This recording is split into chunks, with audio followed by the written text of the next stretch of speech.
ขามขวดเด้อนี่เด้อน้อยหนูแดงแต้มนึงมาแล้วเซ็ตแต้มที่สองเสียบเด้อกำลังสีไปใส่กับดักนูมือนี่ไปนำกันมีอยู่3 คนเนาะพุ่นแหละส่วนผู้พุ่นแหละที่สิไปใส่มือนี่แต่ว่ามืออื่นติดตามเบิ่งนำกันว่าสิมันลายอยู่บ่กับดักเขาก็มีบ่ลายมั้ยมีประมาณ20ปลายหลังนี่แหละกำลังเดินทางไปนี่กับดัก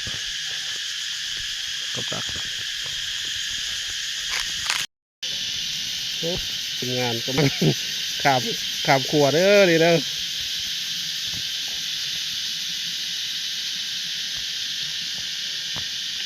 โอ้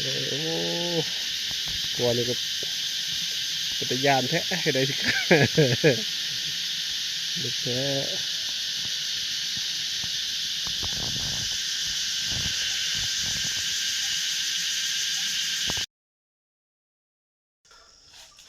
อันนี้ก็หดจุดหมายปลายทางเลยเนาะทางนายพรานเพิ่นก็กำลังเกียมใส่กับดักมาลุ้นเบิ่งนำกันว่าสิมันหรือบ่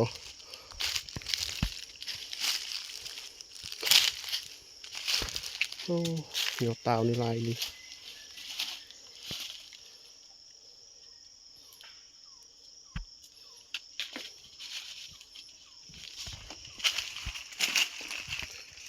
คักเลยบนนี้ทางผ่านเจียกเพิ่นว่าคักแล้วได้เรื่องโอเคเพิ่นก็มองนี่เหมาะขนาดวางเลยเข็กมัน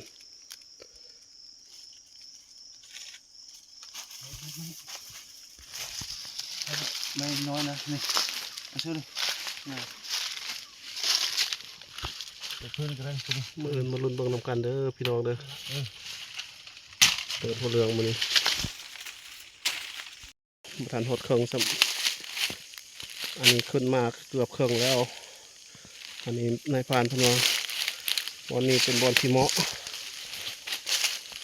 เพิ่นก็เลยลงใส่เพิ่นก็เลยเอากับดักมาใส่มองนี่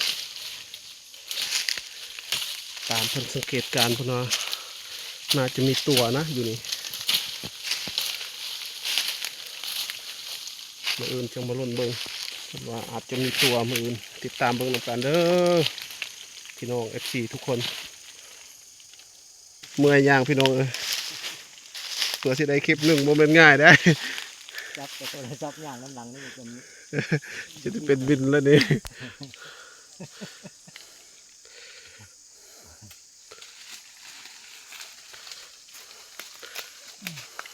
อะไรครั้งแน่แล้วบ่นายพรานครั้งแล้วบ่โอ้โหเพิ่นว่าคักแล้ว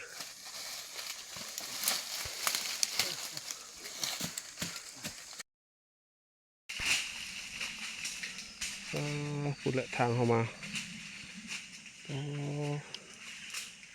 ตอนนี้อยู่สันภูเด้อพี่น้องนายพรานปุ่นกำลังยาง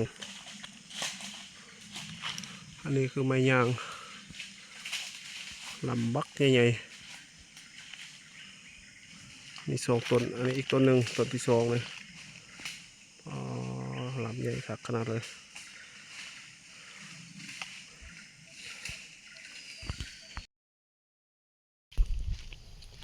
สบายดีทุกคนหลังจากที่ว่าไปใส่กับเมื่อวานนี้กับดักวันนี้เขาก็สิไปยามเนาะหลังจากเมื่อวานนี้เขาใส่ได้ก็ประมาณ10 ปลายหลังอันนี้กำลังสิไปยามกับนายพรานเนาะติดตามเบิ่งนำกันว่าสิมานหรือบ่พูดเลยบอลที่ว่าใส่ยอดภูพูดเลยปลายภูพูดแต่ให้ทุกคนติดตามเบิ่งนำกันเนาะว่าสิมานบ่มื้อนี้ลุ้นนำกัน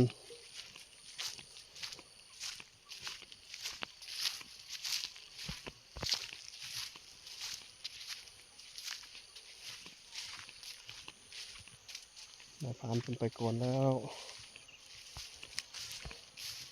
พูดเลยยอดผาพูดเลย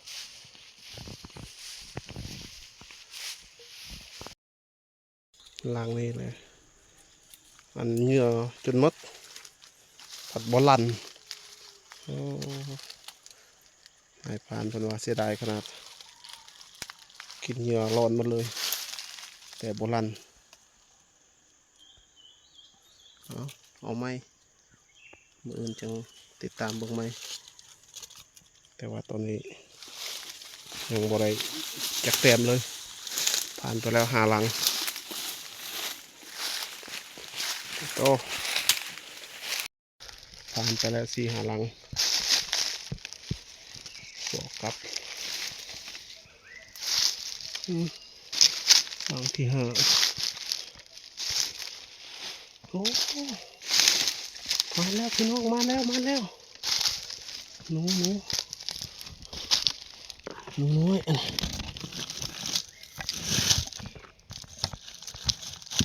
ได้เต็มหนึ่งเลยพี่น้องโอ้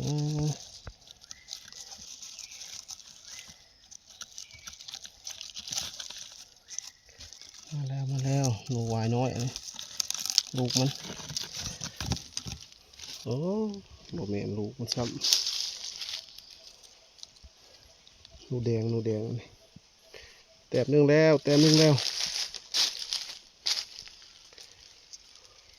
ในผ่านจักขึ้นไปทางใดดิเป็นยังสอกกลับอยู่ไปได้ผ่าน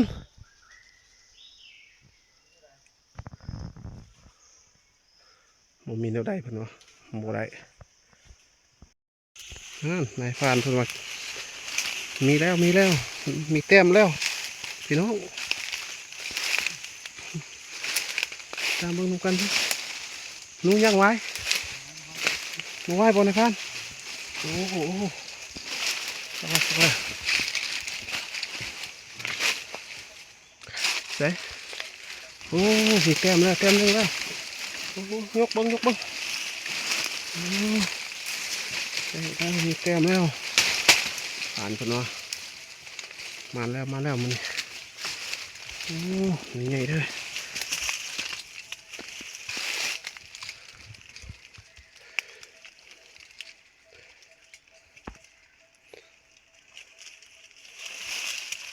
โอ้ใหญ่แท้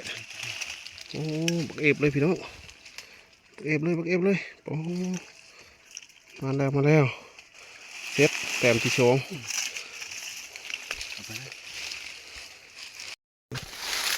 ทางนายพรานพี่นัวได้อีกแต้มหนึ่งนี่โอ้เบิ้งว้าทึกห่างใต้เฉยจมูกโอ้ทักแล้วแต้มที่3แต้มกันนี่น้อยโพดพี่น้องเลยแต้ม3ถั่วได้อยู่ถั่วยังมันอยู่ถึงดังขาดเลยอ๋ออันนี้ลูกมันยังดีที่ว่ามีแต้มอยู่มัน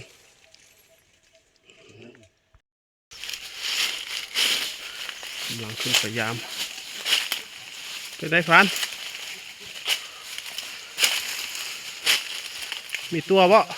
ฮะบ่มีแนวใดนายพรานเพิ่งว่าบ่มีแนวใด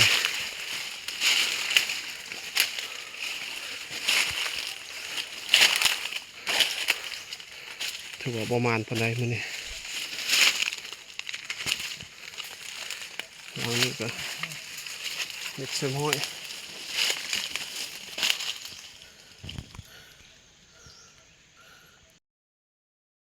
อันนี้ก็เป็นรังสุดท้ายเนาะไม่ได้ฟันตัวใหญ่บ่ยังบ่ตายครับพี่น้องนี่ลูกมันอันนี้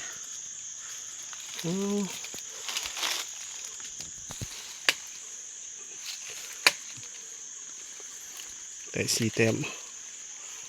นี่ก็สิมาสรุปผลงานให้เบิ่งว่ามันจักตัว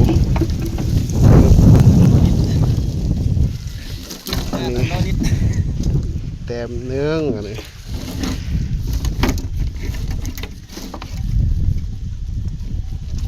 สองแต้มอันนี้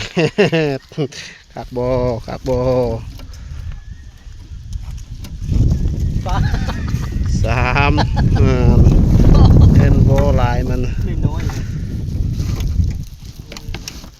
กินอยู่ไว้น้อยมันนี่ นั่นสี่แต้มไว้น้อย นี่ผลงานนี่คือผลงานมื้อนี้เนาะอันนี้ผลงานของเฮาอันนี้นายผ่านแจกเพิ่นว่ามื้อนี้บ่ปานใดเพิ่นว่าโอ้ยบ่มานแต่ก็ยังดีที่ว่าได้อยู่4แต้มถึงว่า4บ่ได้ตัวใหญ่ก็ตาม แต่ว่าก็มีตัวหนึงที่ว่า พอดีแต่แจ้วนะ